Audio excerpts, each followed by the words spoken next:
Celebrating over 150 years, BASF has employees around the globe that teach hands-on, inquiry-based science to our youth. BASF creates chemistry for a sustainable future.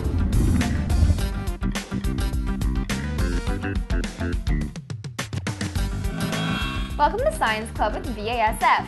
I'm Lily. I'm here with Anna Elisea from BASF. What do you think happens when you leave cherries overnight in a bowl of water? You've probably heard of osmosis, which is the diffusion of fluids through membranes. Osmosis is the way plants absorb water.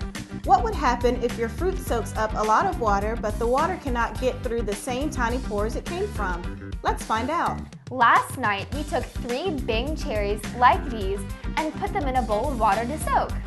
We also covered the bowl to seal the water in, adding more humidity to the cherries. You want to see what happened? The pressure created by the added water is called osmotic pressure, and this pressure caused the cherries burst. Look how much larger the cherries are after soaking. See the split skin?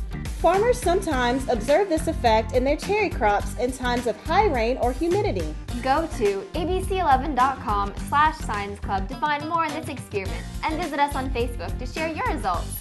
Thanks for watching Science Club with BASF.